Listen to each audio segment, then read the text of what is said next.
പശ്ചിമ ബംഗാളിലെ SIR-നെതിരെ ഇന്ന് സുപ്രീം കോടതിയിൽ നേരിട്ട് ഹാജരാകാൻ മുഖ്യമന്ത്രി മമതാ ബാനർജി.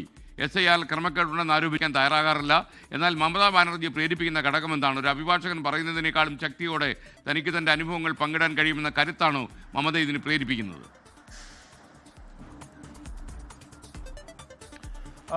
SKN സാധാരണ ആളുകളിൽ നിന്നും വ്യത്യസ്തമായി പ്രവർത്തിക്കുന്ന മുഖ്യമന്ത്രിയാണ് മമതാ ബാനർജി. അത് പല കാര്യങ്ങളിലും സമര തന്ത്രങ്ങളിലും വേദികളിലുമെല്ലാം തന്നെ ഇത് കാണാറുമുണ്ട്.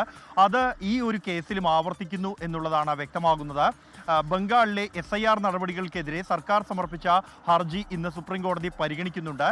ഇത് പരിഗണിക്കുമ്പോൾ വ്യക്തിപരമായി തന്നെ ഹാജരാകണം എന്നാവശ്യപ്പെട്ടുകൊണ്ട് മമതാ ബാനർജി കോടതിയിൽ അപേക്ഷ സമർപ്പിച്ചിട്ടുണ്ട്. മമതാ ബാനർജി കൊൽക്കത്ത സർവകലാശാലയിൽ നിന്നും LLB ബിരുദം നേടിയിട്ടുണ്ട്. നേരത്തെ പല കോടതികളിലും മമതാ ബാനർജി ഹാജരായിട്ടുമുണ്ട്. 2003 മമത അവസാനമായി കോട്ടിട്ട് കോടതിയിൽ ഹാജരായത്. തുടർന്ന് അങ്ങോട്ട് രാഷ്ട്രീയത്തിൽ സജീവമാവുകയും പിന്നീട് മുഖ്യമന്ത്രിയാവുകയുമായിരുന്നു.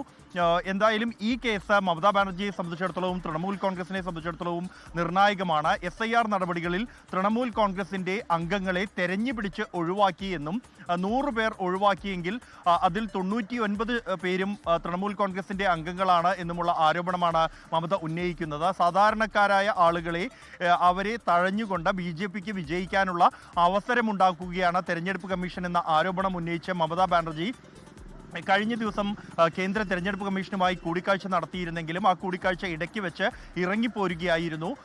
ഇതിൻ്റെ തുടർച്ചയായാണ് കോടതിയിൽ നേരിട്ട് ഹാജരായി ഈ വിഷയം ഉന്നയിക്കാൻ തീരുമാനിച്ചിരിക്കുന്നത്.